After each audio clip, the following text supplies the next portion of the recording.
Hello दोस्तों, कैसे हैं आप सब। आज जो कहानी मैं आपके लिए लेकर आई हूँ वो एक बूढ़ी औरत और उसके 4 बेटों की है। तो दोस्तों, अगर आप मेरे चैनल पर नए हैं तो मेरे चैनल को सब्सक्राइब जरूर करें। चलिए कहानी शुरू करते हैं। एक बार की बात है, चंदनपुर गांव में एक गरीब ब्राह्मण बुढ़िया रहती थी। उसके 4 बेटे थे, केशव, चंदन, गौतम और आनंद। एक दिन बूढ़ी माँ ने अपने 4 बेटों को अपने पास बुलाया और कहा, पुत्रों, अब मैं बहुत बूढ़ी हो गई हूँ। तुम चारों बड़े हो गए हो, मेरे पास तुम्हें देने के लिए कुछ भी नहीं है। तुम जानते ही हो, बहुत कम आयु में तुम्हारे पिताजी मुझे छोड़कर चले गए थे। मैंने बहुत मेहनत करके तुम चारों को बड़ा किया। अब जब तुम खुद अपना अच्छा बुरा सोचने लायक हो गए हो, तो मरने से पहले तुम्हारे पिताजी ने तुम्हारे लिए जो आदेश दिया था उसे आज मैं तुम्हें बताना चाहती हूँ। चारों भाई ये सुनकर बहुत खुश हो गए। केशव ने कहा, ये आप क्या बोल रही हो माँ? आखिर कैसा आदेश दिया था पिताजी ने? बताओ हमें। हाँ बताओ माँ, चंदन ने कहा। तुम किस आदेश की बात कर रही हो?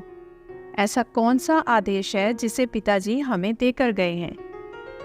बेटा, तुम्हारे पिताजी ने तुम चारों के लिए ये आदेश दिया था कि तुम चारों जब बड़े हो जाओगे तो यहाँ से कोसों दूर एक जंगल है जिसमें एक योगी भैरव नंदा रहते हैं। जब तुम चारों बड़े हो जाओगे तो तुम्हारी जो भी इच्छा होगी वो तुम उनसे मांग लेना। भैरव नंदा बहुत बड़े ज्ञानी महात्मा हैं। वो तुम्हें तुम्हारी इच्छा पूर्ति का मार्ग अवश्य बताएंगे। क्या सच में माँ? केशव ने कहा। अगर ऐसा है तो हम अवश्य ही जोगी भैरवनाथ के पास जाएंगे और जो भी मार्ग वो हमें हमारी इच्छा पूर्ति के लिए बताएंगे उसे हम चारों भाई अवश्य अपनाएंगे।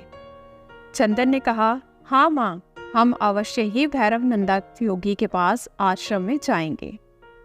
बुढ़िया बोली, ठीक है मेरे बच्चों, लेकिन तुम तीनों ये अवश्य ही ध्यान रखना कि तुम्हें अपनी इच्छा पूर्ति के लिए अपने मन में लालच को उत्पन्न नहीं होने देना है।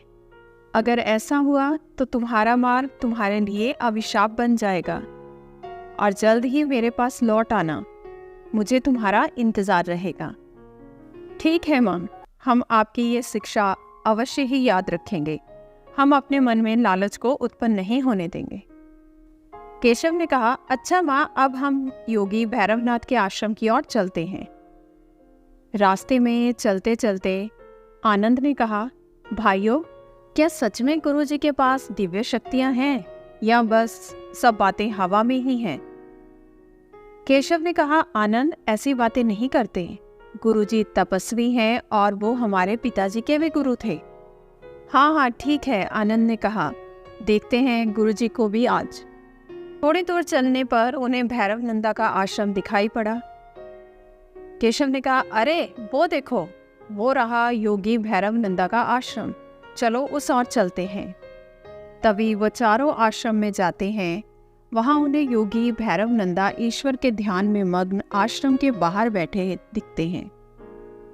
प्रणाम गुरुजी, केशव ने कहा। अपनी आंखें खोलिए, हम बहुत दूर से आपसे भेंट करने के लिए आए हैं। हमें हमारी माता ने आपके पास भेजा है। आंखें खोलिए गुरुजी। क्या बात है बालको, भैरव नंदा ने कहा। आखिर कौन हो तुम और कौन है तुम्हारी माता जिसने तुम्हें हमारे पास भेजा है? हम ब्राह्मण विश्वनाथ के पुत्र हैं गुरुजी। हमें हमारी माता ने आपके पास अपनी इच्छा की पूर्ति के लिए भेजा है।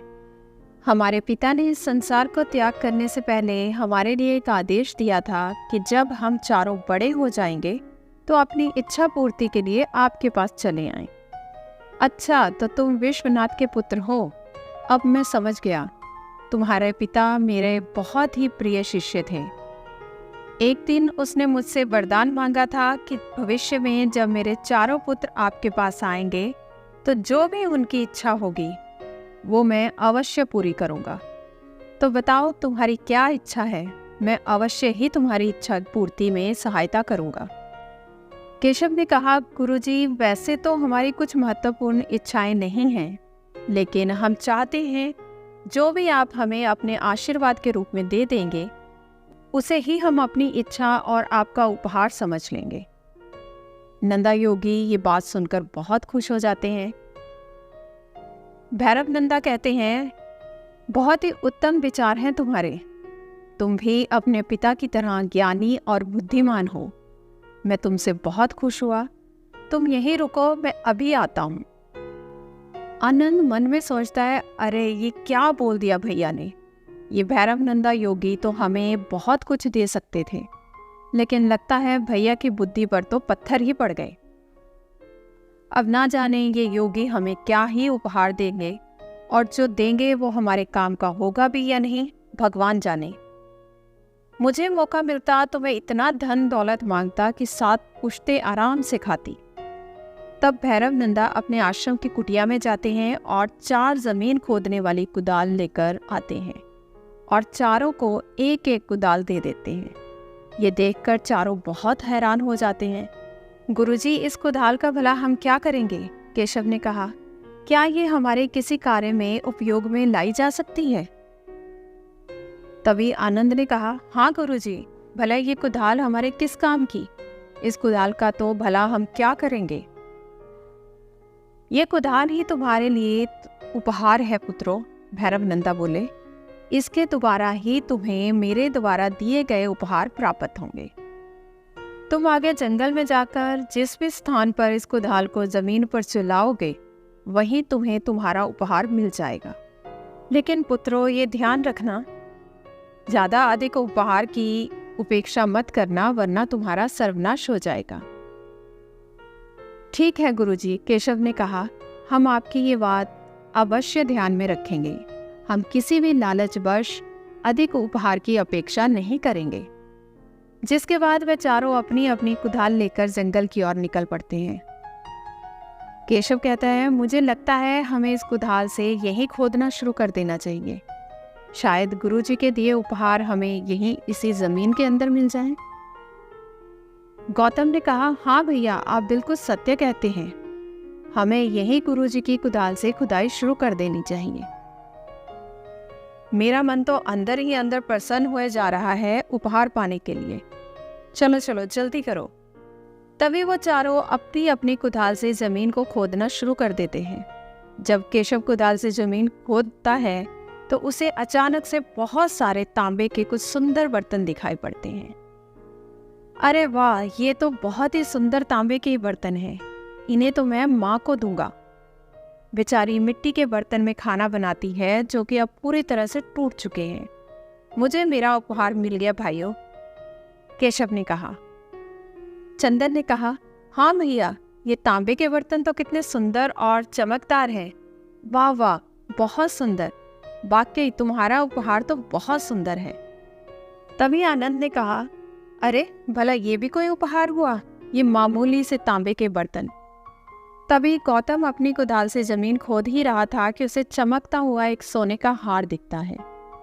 अरे ये देखिए भैया, देखिए देखिए, मुझे भी अपना उपहार मिल गया। देखिए ये कितना सुंदर सोने का हार है। मैं इसे माँ को दूंगा। माँ कितनी खुश हो जाएगी ना इस सुंदर हार को देखकर।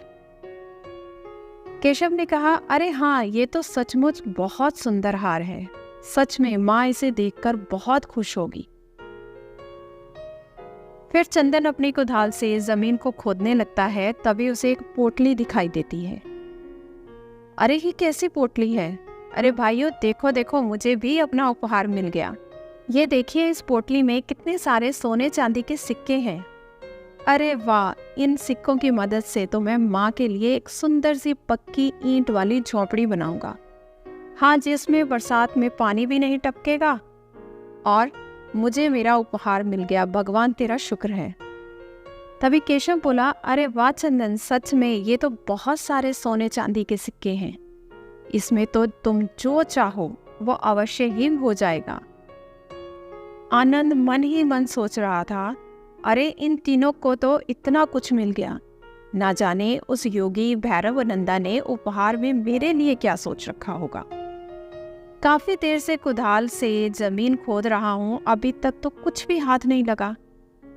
तभी कुदाल चलाते चलाते जमीन के अंदर से बहुत तेज रोशनी आती है। वो देखता है कि बहुत सारे हीरे चमक रहे हैं। ये देखकर वह हैरान रह जाता है। अरे भाइयों, ये देखो, मुझे भी मेरा उपहार मिल गया। देखो देखो, ये हीरे कितने चमकदार हैं। केशव बोलता है, अरे वाह आनंद, सच में तुम्हारा उपहार तो हम तीनों में से सबसे उत्तम और अनमोल है। माँ ये सब उपहार देखकर बहुत खुश हो जाएगी। अच्छा चलो, अब हमें घर चलना चाहिए। अरे नहीं नहीं भैया, मुझे अपनी इस कुदाल से जमीन अभी और खोदनी है, आनंद ने बोला। क्या पता इन हीरों से भी अधिक अनमोल वस्तु मुझे मिल जाए। नहीं नहीं, इन हीरों से मेरा क्या होगा, ये तो बहुत ही कम है। आप लोग जाएं, मैं और अधिक अनमोल वस्तु घर लेकर आऊंगा। आनंद की बातें सुनकर तीनों भाई बहुत हैरान हो जाते हैं। केशव बोलता है, अरे आनंद, ये तुम क्या बोल रहे हो, ये बिल्कुल भी उत्तम नहीं है। याद है गुरुजी ने क्या कहा था, हमें जो भी उपहार मिले उसमें ही संतुष्ट होना चाहिए, अधिक की चाह नहीं करनी चाहिए। अगर हम में से कोई भी ऐसा करेगा तो परिणाम अच्छा नहीं होगा। चंदन ने कहा, हाँ आनंद, भैया सत्य ही बोल रहे हैं। चलो अब हमें घर की ओर लौट जाना चाहिए, माँ हमारा इंतजार कर रही होगी। नहीं भैया, मैं बस इन हीरो को लेकर माँ के पास नहीं जाऊंगा। मुझे और अधिक अनमोल उपहार की तलाश करनी है। मुझे विश्वास है कि मुझे इस जमीन के अंदर और बहुत कुछ मिलेगा। इतने कम धन से मेरा कुछ नहीं होने वाला। मुझे तो बहुत सारा धन चाहिए जो कि यहाँ जमीन के अंदर जरूर दफन है। तुम लोग जाओ माँ के पास, मैं अपना कीमती और बहुमूल्य उपहार लेकर ही रहूंगा। वह खोदने लगता है और काफी देर तक जमीन खोदने के बाद उसे जमीन के अंदर एक बहुत बड़ी सुरंग दिखाई देती है और अचानक से आनंद के हाथ से कुदाल छूटकर उस सुरंग में गिर जाती है, जिसकी वजह से आनंद का पैर फिसल जाता है और आनंद चिल्लाता हुआ उस सुरंग के अंदर गिर जाता है। अरे बाबा, बचाओ मुझे, मेरा अनमोल उपहार, बचाओ बचाओ, ये क्या हो गया। तभी ये दृश्य देखकर उसके तीनों भाई हैरान रह जाते हैं। ये तुमने क्या कर दिया आनंद, केशव ने कहा। अपने लालच के कारण तुम अपनी ही बनाई सुरंग में गिर गए। इसीलिए भैरवनंदा गुरुजी ने कहा था कि तुम्हारा लालच ही तुम्हारे सर्वनाश की ओर ले जाएगा। ये तुमने क्या कर दिया आनंद, तुम्हें तुम्हारा ही लालच ले डूबा। अब हम क्या करेंगे, वापस आ जाओ भाई, बाहर आ जाओ भाई। और तीनों भाई फूट फूट कर रोने लगे। तो दोस्तों, किसी ने सच ही कहा है कि हमें धैर्य और सब्र से काम लेना चाहिए। लालच विनाश का कारण है। यहाँ अगर आनंद कम धन में संतुष्टि कर लेता तो उसे मौत के मुंह में नहीं जाना पड़ता। तो दोस्तों, आशा करती हूँ आज की कहानी आपको पसंद आई होगी। कहानी को लाइक और शेयर जरूर करें। धन्यवाद।